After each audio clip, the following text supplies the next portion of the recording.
ఎటువంటి pest attack అవ్వకుండా అలాగే ఫంగస్ అటాక్ అవ్వకుండా మొక్కలు హెల్తీగా పెరుగుతూ ఉండాలంటే ఈ రోజు నేను ఒక సూపర్ ఫర్టిలైజర్ ని చూపిస్తానండి. ఇంకా మట్టిలో భూసారం పెరగడానికి కూడా బాగా ఉపయోగపడుతుంది. అంటే కెమికల్స్ వాడడం వల్ల మట్టి కూడా పాడై ఉంటుంది కదా, సో దీన్ని ఉపయోగించడం వల్ల దాని ఎఫెక్ట్ అనేది కెమికల్స్ ఇంత ముందు వాడి ఉన్నా కూడా దాని ఎఫెక్ట్ తగ్గిపోయి భూసారం పెరుగుతుంది. సో దీన్ని మనం ఏ విధంగా తయారు చేసుకోవచ్చు, మొక్కలకి ఏ విధంగా ఇవ్వవచ్చు అనేది ఇవాళ వీడియోలో చూద్దామండి. హాయ్ ఫ్రెండ్స్, నమస్తే. నేను Vani. Welcome to my channel gardening with Vani. ఈ రోజు ఒక మంచి ఫర్టిలైజర్ తో మీ ముందుకు వచ్చినానండి. ఈ ఫర్టిలైజర్ ని మనము ఎన్పికే ఫర్టిలైజర్ లేదా డిఏపి ఫర్టిలైజర్ అని కూడా అనవచ్చండి. సో ఇది ఎన్పికే కంటే ఎక్కువగా రిచ్ గా ఉండే ఫర్టిలైజర్ అండి ఇది. ఇక చెప్పాలంటే డిఏపికి మించిన ఫర్టిలైజర్ అని చెప్పవచ్చండి.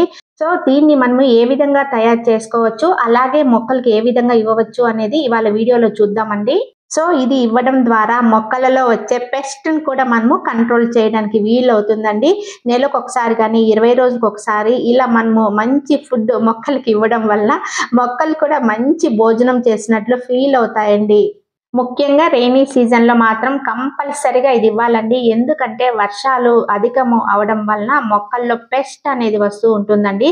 అలాగే సమ్మర్ లో కూడా ఎండలు విపరీతంగా అయిపోతాయి కాబట్టి ఈ ఎండ వేడి నుంచి కూడా మన మొక్కలను కాపాడుకునే దానికని ఈ లిక్విడ్ ఫర్టిలైజర్ ని తప్పకుండా మనము అప్పుడప్పుడు ఇస్తూ ఉన్నాం అనుకోండి, మన మొక్కల్ని చాలా హ్యాపీగా మనము సర్వైవ్ చేసుకోవచ్చు. సో ఈ లిక్విడ్ ఫర్టిలైజర్ ని మన మొక్కలకి అప్పుడప్పుడు ఇస్తూ ఉండాలండి. ఇక పెస్ట్ ని కూడా కంట్రోల్ చేయడానికి స్ప్రే కూడా చేయవచ్చండి. పెస్టిసైడ్ గా, ఫంగిసైడ్ గా, ఫర్టిలైజర్ గా మనకి ముఖ్యంగా పనిచేస్తుందండి. ఈ ఫర్టిలైజర్ ని తయారు చేసుకోవడానికి అవసరమైన ముఖ్యమైన ఇంగ్రీడియంట్ ఏదంటే అలోవెరా ప్లాంట్ అండి. ప్రతి ఒక్క గార్డెన్ లో ఉండవలసిన మొక్క ఏంటి అంటే ఈ అలోవెరా అండి. సో ఈ అలోవెరా అనేది ప్రతి ఒక్క గార్డెన్ లో ఉంటుంది కదా, మన పెరట్లో దొరికే వీటిని నిర్లక్ష్యం అయితే చేస్తూ ఉంటామండి. వీటి ద్వారా ఫర్టిలైజర్ ని తయారు చేసుకోవచ్చు, అలాగే పెస్టిసైడ్ ని కూడా మనం తయారు చేసుకోవచ్చండి. జీరో కాస్ట్ తో ఒక మంచి ఎన్పికే ఫర్టిలైజర్ ని, ఇక డిఏపి ఫర్టిలైజర్ ని మించిన ఫర్టిలైజర్ ని ఇవాళ మనము తయారు చేసుకుందామండి. సో మనము ఈ అలోవెరా 2-3 స్టెమ్స్ ని ఇలా చిన్న చిన్న పీసెస్ గా కట్ చేసుకోవాలండి. ఇలా కట్ చేసిన పీసెస్ ని వాటర్ లో కానీ బియ్యం కడిగిన నీళ్ళల్లో కానీ బాగా కలపండి. ఎందుకంటే ఎన్పికే ఫర్టిలైజర్ అన్నమాట బియ్యం కడిగిన నీళ్ళు. సో నేను ఇలా స్టోర్ చేసి పెడుతూ ఉంటాను, ఇందులో వేస్తున్నానండి. ఒకవేళ మీ దగ్గర ఇవి లేవు అనుకుంటే నార్మల్ వాటర్ లో ఇలా కలపండి. ఈ అలోవెరాలో ఇంకో ఇంగ్రీడియంట్ యాడ్ చేస్తున్నానండి. అది ఏంటంటే పాలండి. మన దగ్గర ఉన్న పాలను ఒక చిన్న కప్పుడు ఇందులో యాడ్ చేస్తే సరిపోతుందండి. ఎందుకంటే మనకు పాలల్లో కాల్షియం అనేది చాలా ఎక్కువగా ఉంటుందండి. సో కాల్షియం కూడా ఇందులో యాడ్ అవుతుంది అన్నమాట. ఈ అలోవెరాలో ఉన్న ప్రయోజనాల గురించి మాట్లాడాలంటే మనకి పువ్వులు కానీ, కూరగాయలు కానీ, అలాగే ఫ్రూట్స్ కానీ ఎక్కువగా రావాలంటే అవసరమైన ఫోలిక్ యాసిడ్, ఎమినో యాసిడ్ ఇందులో ఎక్కువగా ఉంటాయండి. సో ఇందులో ఒక చిన్న బెల్లం ముక్క కూడా యాడ్ చేస్తున్నానండి. ఇక మనకు ఈ అలోవెరాలో ఐరన్, కాపర్, జింక్, మెగ్నీషియం ఇలాంటివన్నీ కూడా చాలా రిచ్ గా ఉంటాయండి. ఇంకా మట్టిలో భూసారం పెరగడానికి కూడా బాగా ఉపయోగపడుతుంది. అంటే కెమికల్స్ వాడడం వల్ల మట్టి పాడై ఉంటుంది కదా, దీన్ని ఉపయోగించడం వల్ల దాని ఎఫెక్ట్ అనేది కెమికల్స్ ఇంత ముందు వాడినా కూడా దాని ఎఫెక్ట్ తగ్గి భూసారం అనేది పెరుగుతుంది. ఇక మనకి ఈ అలోవెరాలో మెడిసినల్ వాల్యూస్ కూడా చాలా ఎక్కువగా ఉండడం వలన టాబ్లెట్స్ రూపంలో కూడా దొరుకుతున్నాయండి. అంటే అలోవెరా జెల్ అని, అలోవెరా సోప్ అని, ఇలా రకరకాల ప్రోడక్ట్స్ అయితే మనకు మార్కెట్లో దొరుకుతున్నాయి. మనుషులకు వచ్చిన జబ్బుల్ని ఇది తగ్గించినప్పుడు మొక్కలకి చాలా రకాల జబ్బులను కూడా ఇది తగ్గిస్తుందండి. సో మనము ఈ అలోవెరాని ఇలా వాటర్లో వేసేసిన తర్వాత 2 days అంతా బాగా ఇలా కలిపానండి. మార్నింగ్ ఒకసారి, ఈవినింగ్ ఒకసారి. సో మనము 3 రకాల ఇంగ్రీడియంట్స్ ఇలా కలపడం ద్వారా మంచి ఫర్టిలైజర్ అయితే మనకు తయారయ్యిందండి. మొత్తం దాంట్లో ఉన్న న్యూట్రిషన్ వాల్యూస్ అంతా మనకి ఈ వాటర్లోకి దిగిపోయిందండి. ఈ వాటర్లోకి దిగిపోయిన తర్వాత ఫంగస్ చూడండి పైన ఇలా చేరిందనమాట. ఇది మంచి ఫంగస్ అండి. ఇది మొక్కలకి మేలు చేసే ఫంగస్.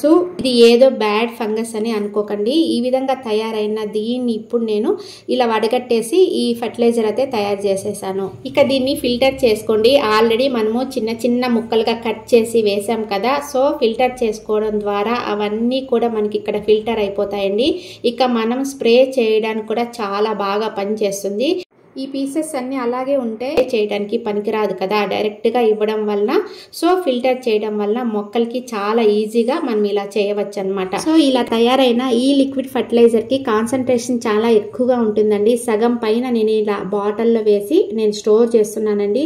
2-3 నెలలు పెట్టుకున్నా కూడా మనకైతే ఇది మళ్ళీ రీయూజ్ చేసుకోవచ్చు. సో మొక్కల్లో మనకి ఏదైనా పెస్ట్ అటాక్ అయినా కూడా ఇది బాగా కంట్రోల్ చేస్తుందండి. అందువల్ల మళ్ళీ 2 లీటర్స్ ఇందులో నుంచి పక్కకు తీసేస్తున్నాను. మిగిలిన ఈ 1 లీటర్ని ఇలా 10 లీటర్స్ బకెట్ వాటర్లో వేసేసి డైల్యూట్ చేసి మొక్కలకి ఇచ్చేస్తున్నాను. ఇప్పుడు మనము ఈ లిక్విడ్ని మొక్కలకి ఇస్తే ఇమ్యూనిటీ అనేది బాగా డెవలప్ అవుతుందండి మన మొక్కలకి.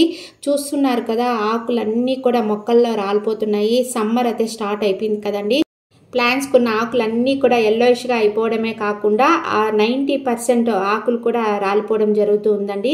ఇలా ఉన్న ఈ ప్లాంట్స్కి ఇప్పుడు తయారు చేసిన ఈ లిక్విడ్ ఫర్టిలైజర్ని ఇచ్చామనుకోండి, అలాగే ఏదైనా ఫంగస్ ఉన్నా కూడా కంట్రోల్ అయిపోయి రూట్స్ అన్నీ కూడా బాగా డెవలప్ అవుతాయి. అలాగే మంచి రూటింగ్ హార్మోన్గా కూడా మనకి ఇది బాగా యూజ్ అవుతుందండి. సమ్మర్లో చాలామంది కొద్దిగా అంటే రేర్ వెరైటీస్ దొరికినప్పుడు మొక్కలు తెచ్చుకుంటూ ఉంటాం కదా, అలాంటప్పుడు కూడా మొక్కను నాటేటప్పుడు మనము ఈ అలోవెరాని కట్ చేసేసి తర్వాత మొక్కను నాటుకుంటే సమ్మర్లో ఎటువంటి ప్రాబ్లం రాదు మన మొక్కలకి. అన్ని సీజన్లో కూడా మనము దీన్ని ఉపయోగించవచ్చండి. సమ్మర్లో ఎండ ఎక్కువగా ఉన్నప్పుడు మొక్కల్ని కాపాడుకునేదానికి, మొక్కలకి చల్లగా కూల్గా ఉంచడానికి మనకి ఇది బాగా ఉపయోగపడుతుందండి.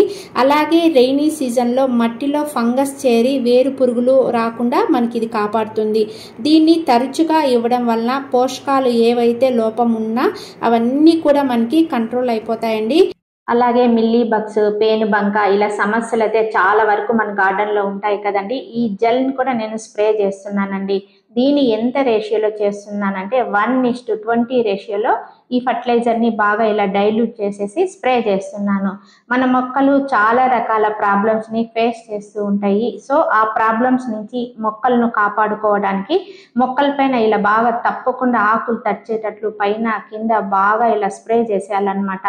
ఇది బాగా మనకు ఫంగిసైడ్గా, పెస్టిసైడ్గా, ఇక మనకు ఫర్టిలైజర్గా ఈ అలోవెరా అనేది బాగా యూజ్ అవుతుందండి. సో ప్రతి ఒక్కరూ దీన్ని యూజ్ చేయవలసిందే. నిమ్మ చెట్టు చూడండి, ఈ నిమ్మ చెట్టుకు మనకు ఎక్కువగా ఆకుముడత అలా డిసీజెస్ వస్తూ ఉంటాయి. ఇలా స్ప్రే చేసేదాని వల్ల ఇలాంటి డిసీజెస్ నుంచి మనము ఈ నిమ్మ జాతికి సంబంధించిన మొక్కలు కూడా చాలా వరకు మనము సేవ్ చేసుకోవచ్చండి. అలాగే ఇప్పుడు మనం అలోవెరా జెల్తో మనం స్ప్రే చేసాం కదా, నెక్స్ట్ మళ్ళీ 1 వీక్కి మనము నీమ్ ఆయిల్ స్ప్రే చేయాలి. అలా మార్చి మనం ఇలా స్ప్రే చేస్తూ ఉంటే అన్ని రకాల ఫంగస్ నుంచి, పెస్ట్ నుంచి మన మొక్కల్ని చాలా ఈజీగా మనము సేవ్ చేసుకోవచ్చు. పూజకు ఉపయోగించే మొక్కలు ఉంటాయి కదండి, తులసి మొక్క, బిల్వ మొక్క అలా ఉంటాయి కదా, వాటిపైన కూడా చక్కగా మనం ఇలా స్ప్రే చేయొచ్చు అండి. ఎందుకంటే ఇందులో కాల్షియం చాలా ఎక్కువగా ఉంటాయి, మినరల్స్ కూడా చాలా ఎక్కువగా ఉంటాయి. ప్రతి ఒక్క మొక్కకు మనము ఇస్తూ ఉండొచ్చు. అంతేకాకుండా మొక్క రూటింగ్ గ్రోత్ బాగా ఉండాలంటే ఈ అలోవెరా జెల్ అయితే ఇవ్వాల్సిందండి. అంత బాగా అయితే మనకు బాగా యూజ్ అవుతుంది. నెలకు ఒకసారి ఇచ్చేదానికి ట్రై చేయండి. బంద అనేది ఒక సంజీవని అండి. చనిపోతున్న మొక్కలను కూడా చాలా ఈజీగా మనము బ్రతికించుకోవచ్చు. ఈ వీడియో నచ్చినట్లయితే లైక్ చేయండి, షేర్ చేయండి, సబ్స్క్రైబ్ చేయండి. Wish you A happy gardening. Thank you.